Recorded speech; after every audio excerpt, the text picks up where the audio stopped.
Citizens, it's that time. You're officially in Alert Zone. Welcome to the Alert Zone TV. I'm the Wizard Uncle James. I would love if you become an active citizen. You can do that by hitting the subscribe button and the bell so you can be notified when we drop fire content, giving the video a like, and sharing. Got the SD9 rolling with that today.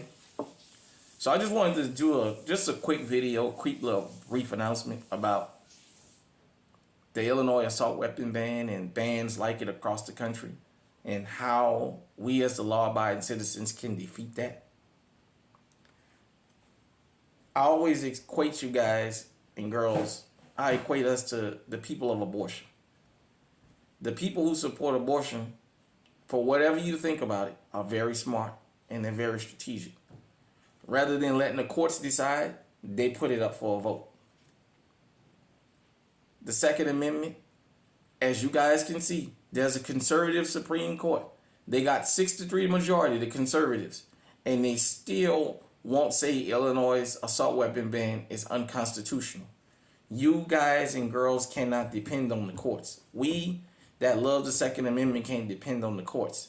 Here in Iowa, we put it on the ballot when Joe Biden ran for president, and we got it ingrained into the state's constitution that our Second Amendment rights can't be infringed on.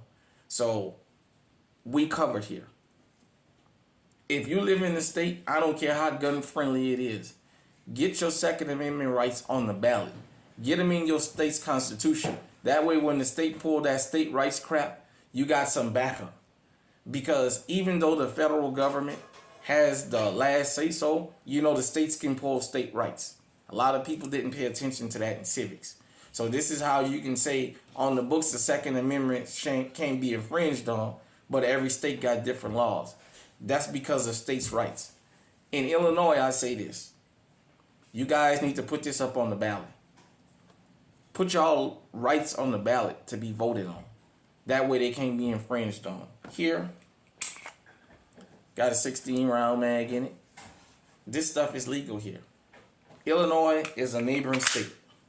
Per Illinois' assault weapon ban and capacity ban, I own a bunch of firearms that would be considered illegal in Illinois now. This is why you got to have this universal across the country. Because for those of you who don't know, when you out there on your personal time and you toting a firearm, once you cross state lines, especially if you live, let's say, Kansas City on the Missouri side and you go to Kansas, there may be two different laws. You need to know what the laws are. So it's best to have a universal law. So if I'm good to carry here and have this here, it's good across the board.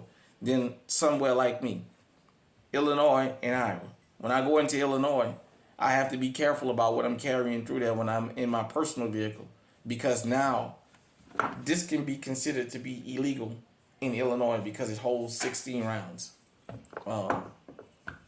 My ARs, because I'm not a resident, I have to find out what is, for non-residents, the restrictions that we have, because the gun law is not only for the people that live there, but it's for the people that come through there. And I don't think a lot of people understand that, because this gun is legal in your part of the country doesn't mean it's illegal. It's legal anywhere else. New York City was keen for that. A lot of people got felony gun charges on their record because they had a firearm and they got stopped in New York City where they couldn't have them. And they didn't know, but they came from a state where they had a permit. So this is why I say, put it on the ballot. We won't never get it put on a national ballot with the Second Amendment. We just won't. Let's do it state by state. Let's do it like the abortion rights people do. Since they know the Supreme Court is against them, state by state, they putting it on the ballot. Well, state by state, we got to put it on the ballot like we did here in Iowa. So that's just food for thought. If you travel for a living, you want to make sure what you're traveling with is legal everywhere that you're going through and in the place you're going to. As I understand it, this would be illegal in California because it holds more than 10 rounds. And as I have it understood, correct me if I'm wrong, even if I cross the state line from a different state because they don't recognize my permit, I would be seen, even though this firearm is legal, as having an illegal firearm because of the capacity. Now, I do have 10 round and less capacity firearms that I carry from time to time. And you guys know my EDC, for the most part, is an 8-shot. But this is just food for thought. I always think about this. Every day we got people that's new to firearms coming in, and they see a lot of things and hear a lot of myths on TV. We want to bust those myths here. We want you to understand, as a law-abiding citizen and a legal firearm owner, we have way more restrictions than the criminals do. So you want to always make sure you're one step ahead. So I have certain firearms I decided if I'm going to Illinois, I won't carry.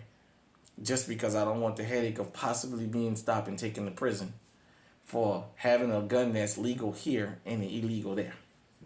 So hit me in the comment section. Let me know what you think. Until next time, stay safe, stay armed. Let's get the gun laws to be universal on one accord. Stay on high alert.